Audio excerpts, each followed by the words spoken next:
Bienvenue dans La Coïncidence. Pour ce troisième épisode, on reçoit une nouvelle figure, Édouard Tissot, fondateur de Moom.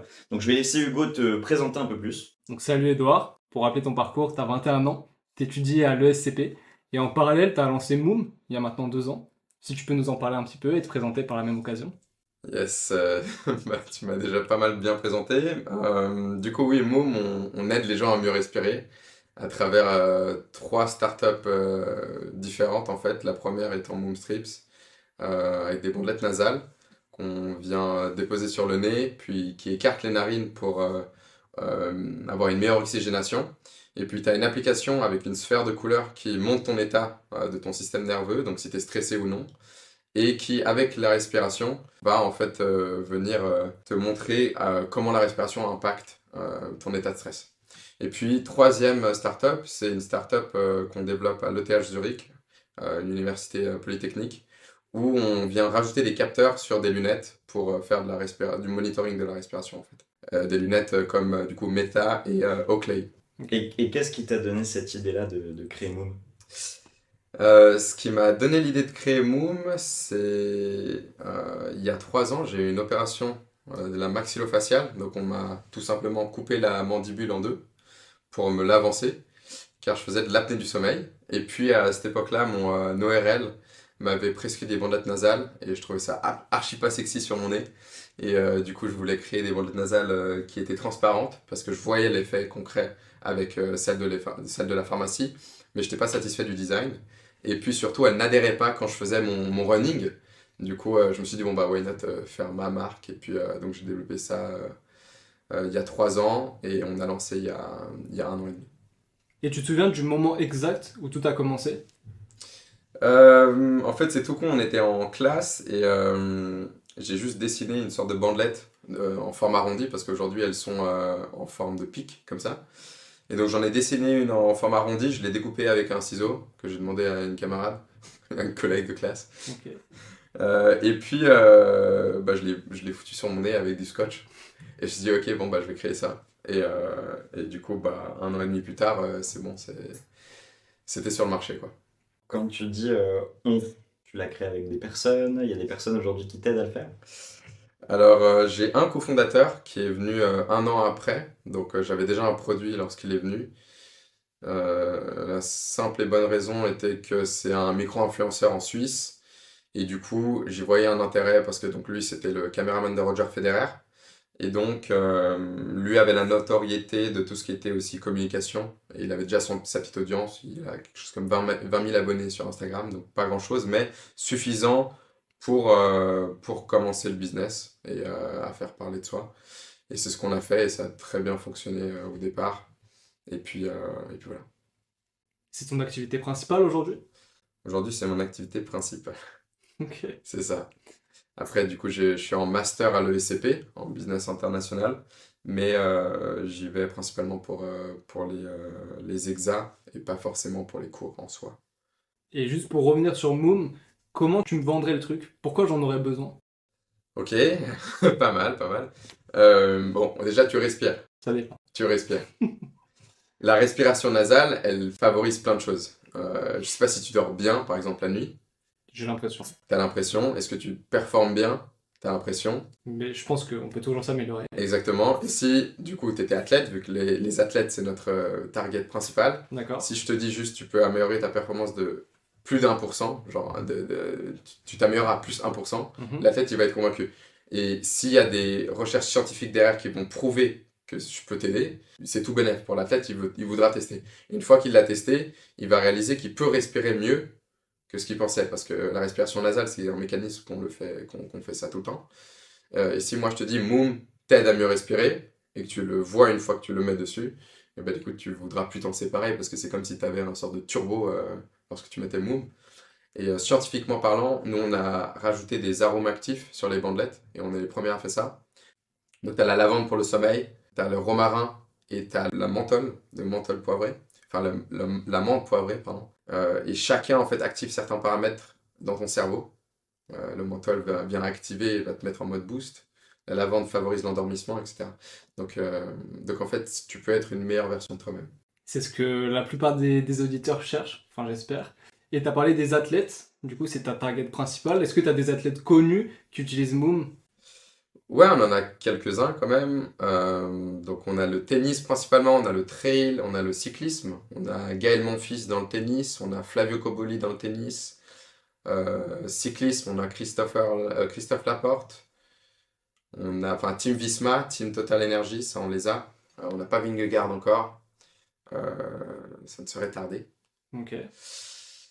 Et puis, on a Thibaut Barognan, champion de France de trail. On a Guillaume Ruel, champion d'Europe du 100 km. On a beaucoup d'athlètes, ouais. Ouais, ça va dans tous les sens, quoi. Trop bien. Et tu as expliqué tout à l'heure vouloir être sur Paris pour ouvrir ce marché français ou du moins peut-être faire des rencontres qui Ouais. boosteront ton business. Mais est-ce qu'aujourd'hui Moom est disponible à l'international? Parce que c'est vrai qu'en Suisse, je pense que c'est une situation quand même qui est assez limitée, Ouais. vu le nombre de personnes Ouais. qui en auront éventuellement besoin. La France, on est un petit peu plus grand, il y a, je crois, entre 60 et 70 millions de personnes. Ouais. Euh, mais est-ce qu'aujourd'hui c'est distribué en Italie, en Espagne, au Portugal, dans toute l'Europe? Aujourd'hui, on est disponible uniquement dans les pays francophones. Donc, j'entends Suisse, la partie francophone, France, Belgique. Et puis, on n'est pas ouvert encore au reste de l'Europe et aux États-Unis, par exemple. C'est quelque chose qu'on envisage, mais ça demande beaucoup plus de moyens de se diversifier comme ça. Et nous, on est bootstrap depuis 3 ans. Donc, tout ce qu'on fait, on le réinvestit dans la boîte, dans la recherche et développement, chez les employés, etc. Donc, c'est à envisager, mais pas pour l'instant. Et on a écoulé notre premier stock d'ailleurs comme ça, et ça s'est bien passé. Et puis maintenant, en fait, ce que j'essaie de faire, c'est plutôt pas aller chercher de nouveaux marchés en tant que pays, mais plutôt en tant que target. Donc, par exemple, les biohackers ou alors les personnes qui recherchent à mieux dormir, plutôt que les personnes qui cherchent à améliorer les performances dans des sports d'endurance. C'était notre niche de départ. Ok. Donc voilà. Et si on repartait un petit peu de toi, Edouard, c'est quand même, t'as quand même ce profil quand même plutôt entrepreneur. T'as trouvé une faille, t'as essayé de résoudre un problème que d'autres personnes avaient, enfin que t'as eu et que d'autres personnes potentiellement avaient. Mhm. Ça, tu l'as toujours eu? Ou ça a vraiment commencé quand t'as dessiné un strip sur le papier et que tu l'as découpé? Non, alors pour le coup, on peut appeler ça né entrepreneur, je dirais. Euh, Ma première grande expérience entrepreneuriale, elle a eu lieu à 10 ans. Le nouveau MacBook Air sortait. Moi, c'était la première fois que je voyais ça. T'as la keynote qui sort. Ils la mettent dans une sorte de poche pour montrer qu'il en fait, il est fin comme une petite pochette, comme une feuille en fait. Et les pochettes où tu rangetais du papier? Exactement. Ok. Et ça m'avait halluciné. J'avais 10 ans, hein, donc c'était en 2014. Et puis, je me suis dit, ok, il me le faut. Je veux ce MacBook. Donc, ce que j'ai fait, c'était que j'ai imprimé sans impression de carte d'anniversaire, parce que c'était bientôt mon anniversaire. Et moi, j'étais très introverti à cette époque-là. Donc, c'était un gros sacrifice que j'allais faire. J'ai invité 100 personnes, enfin, j'avais en tout cas 100 cartes d'invitation que j'ai distribuées à toute l'école. Et sur l'invitation, c'était écrit: Salut, je t'invite à mon anniversaire pour mes 10 ans. Seule condition, c'est que tu me ramènes une carte Manor. Manor, c'est l'équivalent de la Fnac en France. Et puis, j'en distribue à 100 personnes. Donc, les gens, je les connaissais pas, hein. Voilà, on se connaît pas, mais voilà. C'est moi, c'est mon Mais tu vas anniversaire. payer. Voilà, exactement. Et au final, moi, j'ai dit à ma mère, voilà, maman, il y a des gens qui vont venir à la maison, c'est pour mon anniversaire et tout. Ma mère n'était pas au courant. Et puis, 64 personnes débarquent, il pleuvait des cordes. On vit dans une maison, pas énorme non plus, mais suffisant encore pour accueillir 60 personnes sur 2 étages. Donc on était tous étriqués dans la maison, 64 personnes, et ma mère a fait un atelier télé, 20 personnes, un atelier maquillage, donc elle a sorti sa trousse de maquillage, elle a maquillé des filles, et un atelier foot dehors sous la pluie. Et ça a duré 1h30, parce que les gens commençaient à se faire chier, tu vois, il n'y a pas tant de trucs à faire, c'est 30 minutes, 30 minutes, 30 minutes, l'activité. Et puis, à la fin, j'ai eu 1240 francs, un truc comme ça, je me rappelle. Et je me suis acheté un Beats Solo, les casques, et le MacBook Air, l'après-midi même. Hmm. Et puis, bah voilà comment j'ai eu mon MacBook Air. C'est une anecdote qui est assez marrante, Très belle parce que anecdote. tout mon village, parce que ça s'appelle Terre Sainte, en gros, il y a 4 villages qui se regroupent, Communy, Coppet, enfin bref, vous n'avez pas les refs, C'est une mais espèce de commune, de village, quoi. exactement, Ouais. commune de village. Et en fait, tout le monde était là, ah mais c'est toi qui as fait l'anniversaire, on se connaissait pas, mais je me rappelle, j'étais venu chez toi. J'étais ouais, c'est moi. Tu vois, genre. Et puis oui, c'est une anecdote assez marrante à raconter maintenant. Puis ma mère la ressort à tous les repas dès qu'elle peut, c'est assez drôle quoi. Après, elle peut être fière, c'est excellent à 10 ans d'avoir eu cette Ouais. idée-là pour s'acheter, pour arriver à ses fins. Tu Ouais, vois, ouais. à 10 ans, il y en a qui jouent au Lego, tu vois. Moi, j'étais en train de jouer avec des trains Lego et de m'amuser dehors avec mes potes, pendant qu'il y en a qui montaient déjà des petits projets pour arriver à ses fins, qui étaient le tien d'avoir un MacBook. Mais du coup, à quoi a servi ce MacBook? Que Ce MacBook a servi à, bah, en fait, à être sur Internet, quoi, concrètement, et à apprendre petit à petit le monde d'Internet, quoi, et comment ça marchait, et juste m'éduquer. J'ai toujours été très, très autodidacte et très curieux d'apprendre plein de choses.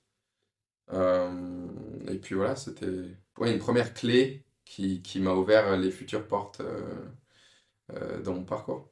Et justement, après ça, t'as eu d'autres projets ou pas? Jusqu'à Moom. Jusqu'à mon...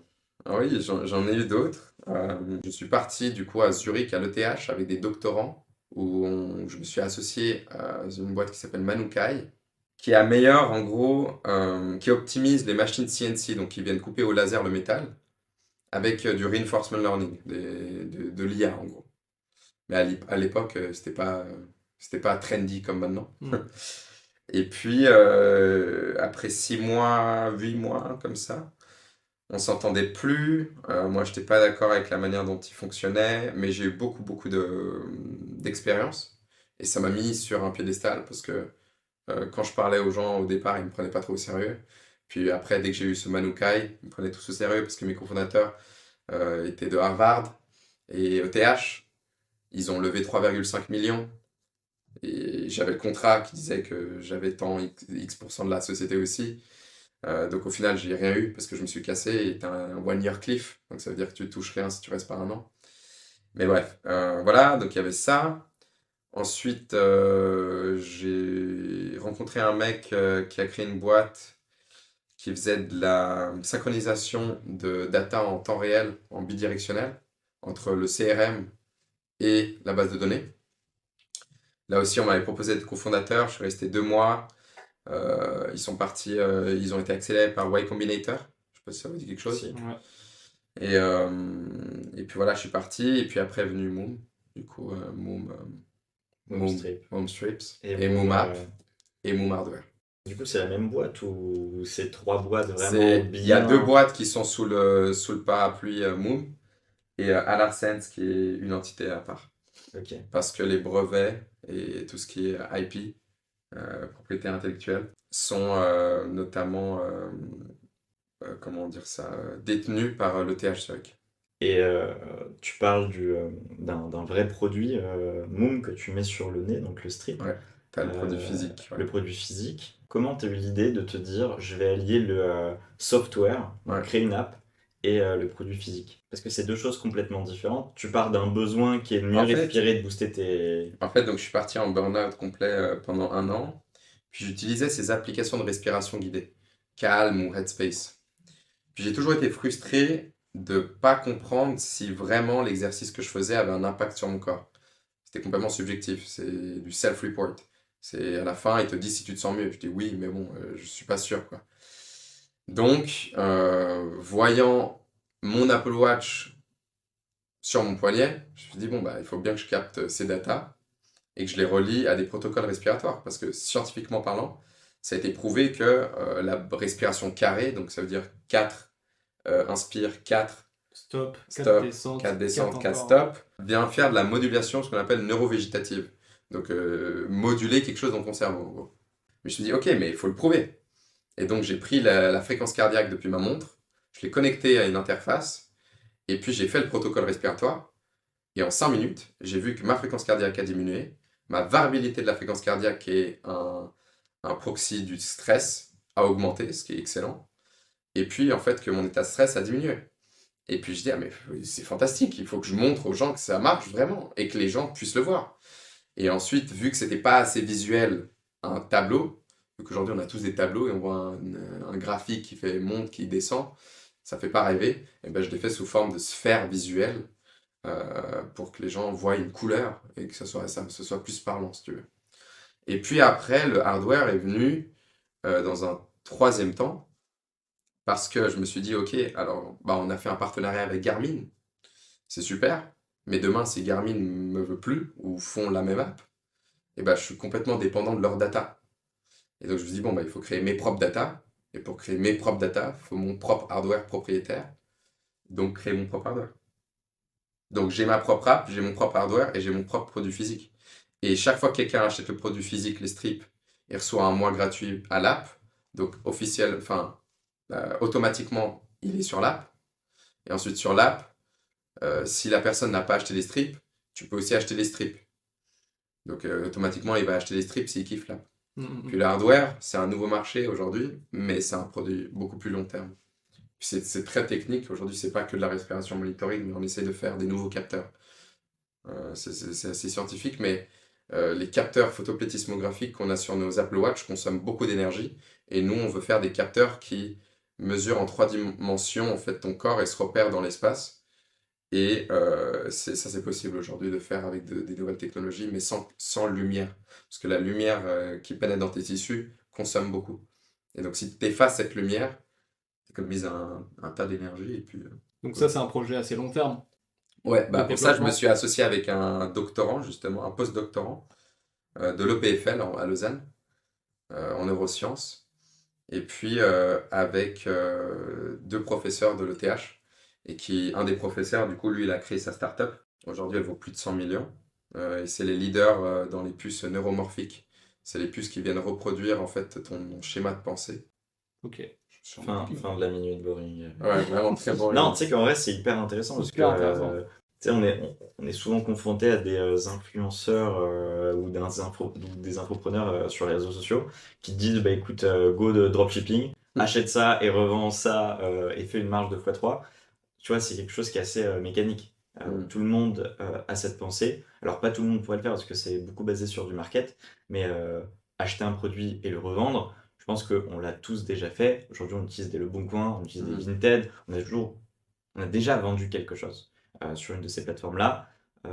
Aller jusqu'à un savoir technique, ça fera, je pense, ta différenciation par rapport à un gars qui fait juste de l'achat-revente, tu vois. Il y a un sens à ce que ce doctorant fait, ce que toi tu fais aussi. Donc c'est hyper intéressant. Et donc loin d'être boring. Merci Thibaut. Fin de l'anecdote. Ok, donc là tu nous as réexpliqué un petit peu ce que tu faisais avant Moom. Donc on a pu confirmer le fait que Moom t'es pas lancé dans l'entrepreneuriat et t'avais fait des choses avant qui ont fait que... D'ailleurs, pour la petite aparté, Moom marche absolument pas comparé à ce que je faisais avant. Ouais. Donc, bon, ça marche quand même. Un début de traction, mais. Tu parles par rapport à un revenu de toi, ce que tu peux gagner. Ouais. C'est-à-dire que je touche rien depuis 3 ans, Ok. mais à 12, non pas à 12, entre 14 et 17 ans et demi, Ça t'a permis de te consolider une certaine épargne Voilà. pour... C'est pas grave si pendant 3 ans... Pour vivre pendant 3 ans sans rien, mais du coup, ce qui fait très chier mentalement. Et c'est une très mauvaise chose de gagner de l'argent quand t'es jeune, parce que du coup, t'as l'impression que c'est facile de gagner de l'argent. Tu te reposes sur tes tu épaules. t'associes, non, pas forcément, mais tu t'associes du coup et tu te compares à ces influenceurs d'Instagram et tu te dis, ah, mais tu vois, trop facile de faire de l'argent aussi. Et en fait, pas du tout, parce qu'en fait, dès qu'il y a de l'innovation, dès qu'il y a de la vraie recherche et développement, et dès que t'es pas un vendeur de tapis, en fait, tout prend beaucoup de temps. Beaucoup, beaucoup de temps. Parce que les fondations que tu veux établir sont pas les mêmes qu'un produit comme un service que tu peux vendre au compte-gouttes ou du dropshipping que tu peux vendre 6 mois et pivoter ensuite pour un nouveau produit. C'est un investissement.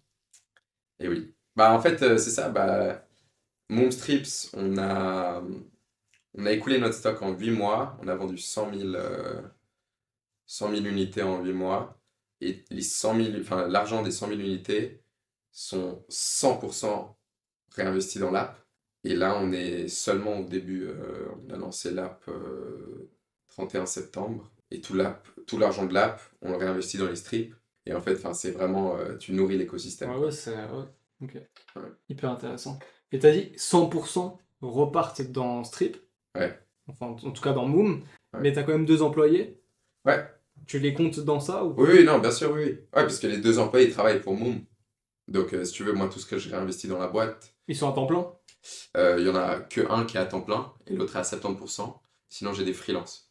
70, 70, 70. 70. 70, un peu, voilà, on m'a cramé, je suis suisse. C'est clair. Donc voilà. Est-ce que t'as des galères qui te sont arrivées pendant ce parcours? Ah, bah, c'est clair, ouais, t'en as tous les jours des galères, hein, ça c'est sûr. C'est quoi l'expérience la plus négative Négative. Alors, c'est pas vraiment négative, mais c'est plus positif qu'autre chose au final. C'est un mec, il m'écrit un email. Je vais pas reprendre les mots exacts, mais un truc comme bande de connards, avec son nez et avec un énorme hématome dessus. Et je suis là, putain, ah ouais. Et on a des milliers de clients, Moomstrips quand même, et personne m'a parlé d'hématome ou de bleu sur son nez à la fin de la nuit, quoi. Et lui, il s'avère qu'il avait une peau sensible, et voilà, quoi, il s'est passé ça. Et genre 10 échanges d'emails plus tard, donc déjà le mec je l'ai remboursé, je lui ai parlé, machin, je lui ai renvoyé une boîte pour qu'il la distribue, pour qu'il la retente, etc. Et le mec revient vers moi et peut-être j'ai le message, il faudrait que je le retrouve, mais en gros me fait un monstre pavé pour dire j'ai jamais vu quelqu'un qui tenait à tant à ses clients. Et finalement aujourd'hui je suis un utilisateur de Moom. Et en fait le mec, ce que j'ai appris, c'est que le mec a une peau méga sensible. Et il s'est nettoyé avec un scrubbing, là, un gel nettoyant, mais avec des petites granulés, là. Ce qui avait complètement amoché sa peau de base. Et ensuite, il l'a agressé encore plus avec la bande. Ce qui, avec la colle, même bien qu'elle soit hypoallergénique, l'a complètement agressé et puis son nez était foutu. Mais bref, le mec hyper content au final. Mais pour moi, ça, j'ai cru que juste, la plus grosse galère, j'ai cru que le mec allait me foutre un procès.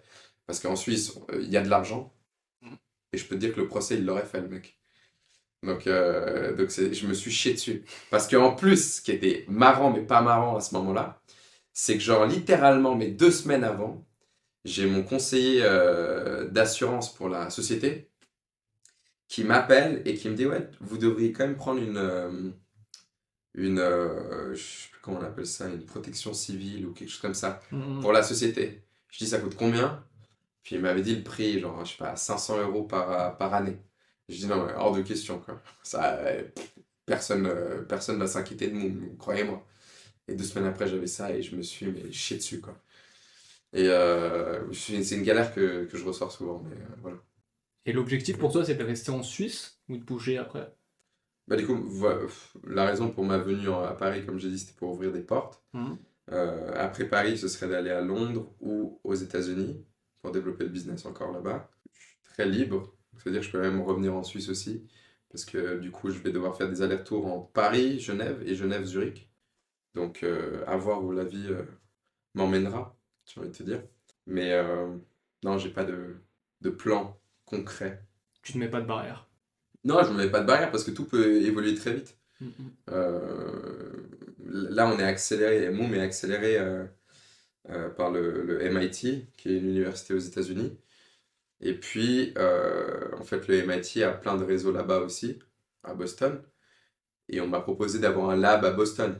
J'ai dit non, mais demain, on va me proposer d'avoir quelque chose d'autre en Estonie. Tu vois.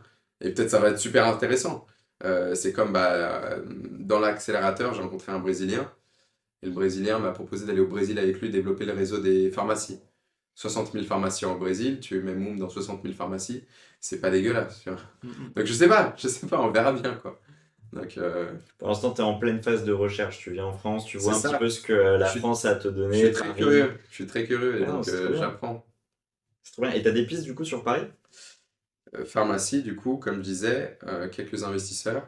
Ok. Et puis, potentiellement quelques athlètes. Station F a ouvert un programme d'accélération avec le PSG Labs. Je vais apply. On verra ce que ça donne. Ça allait être une de mes questions d'ailleurs, ça te tente pas d'aller à la station F et d'avoir des bureaux là-bas? D'avoir un pied-à-terre à Paris Ouais, où t'as tes bureaux à la station F, t'es un peu dans un c'est... écosystème d'entrepreneuriat Ouais, hyper cool parce que finalement, t'as des gens qui te ressemblent peut-être pas physiquement, mais te ressemblent de par la pensée, ont les mhm. mêmes objectifs, veulent tous réussir, veulent tous Non, créer des c'est choses sûr, ouais. qui ont du sens. Ouais. Ça te tenterait pas? Oui, why not, quoi? Why not? Je sais pas, j'ai... Déjà la recherche d'appart, et puis Déjà, la après, recherche d'appart. Si quelqu'un dans ce podcast... Ah non, mais en fait, j'aurais dû faire ça tu mets ça au début. Au tout début. Si quelqu'un dans ce podcast a une idée de comment, ou peut m'introduire un appartement, car je suis en recherche d'appartement dans Paris, je suis très preneur. Voilà. la dernière question, euh, et je pense que t'y as un peu aussi répondu, euh, où est-ce que tu veux emmener le projet? Là, si tu devais fermer les yeux, les réouvrir dans 5-10 ans, où est-ce que tu voudrais que Moom soit? Alors, tout le monde entier, focus uniquement sur une cible, les personnes qui vont courir ou les personnes qui font du trail, où est-ce que tu te vois? Avec Moom, hein, je parle. Mhm. Je vais la tourner un peu différemment. En tout cas, je vais répondre de manière un peu différente. Euh, J'aimerais seulement que Moom résonne avec les gens, que le nom Moom soit associé à mieux respirer, en fait. Et en fait, c'est en reliant les trois startups, si tu veux, avec les strips, donc tu respires mieux, donc tu peux dormir mieux, tu peux performer mieux, et tu peux te focus mieux. Et avec l'app, moi je le vois vraiment comme un petit compagnon. Donc ta petite sphère à toi, c'est comme si tu parlais à ta petite voix à l'intérieur de toi, pour te remettre dans un état d'équilibre. Et puis ensuite le hardware, bah voilà, ça rejoint un peu les deux concepts. Mais voilà, associer Moom à mieux respirer, à la Un, respiration en général, un mode de vie. à un mode de vie. C'est mettre Moom dans le mode de vie comme OpenAI a mis ChatGPT dans le mode de vie. Exactement, ouais. Avoir son petit compagnon, avoir son petit Moom. Ok, ça me va. Ouais. Et question plutôt perso que je me suis posée tout à l'heure, dans ce monde où t'as plein d'infopreneurs qui rendent Ouais, tout facile. tout Tu vois, facile. quand tu regardes YouTube, t'as l'impression que tout est facile. Quand tu regardes TikTok, t'as l'impression que le gars, il a 15 ans et demi, s'est acheté sa première Rolex, que tout est facile. Euh, J'essaie de reformuler la question dans ma tête. Non, vas-y. Non, non, mais en fait, dans ce monde où t'as l'impression que tout est facile, En abondance. ouais, tu vois qu'il y a quand même plein de galères que t'as dû surmonter, Mhm. que tous les entrepreneurs ont dû surmonter. T'as pas peur de cette vague de pseudo-entrepreneurs qui maintenant trouvent ça plutôt stylé d'être entrepreneur et vont crier sur tous les toits, je suis entrepreneur, mais qu'à 17h30, tu vois, ils sont en train de prendre leur goûter et après ils vont faire dodo. Et qu'ils se cassent pas la tête à se dire, putain, ce soir il faut vraiment que je termine ça, parce que sinon j'avance pas. Ouais, ouais, ouais. Clairement, oui. Moi, je les appelle les AP. Est-ce que vous savez ce que AP veut dire? Non, vas-y. Dis-nous. Les ambitieux paresseux. Pour moi, ça résume bien la traîne dans laquelle on est. C'est des gens, ils ont une vision, ils ont de l'ambition peut-être, mais ils sont paresseux.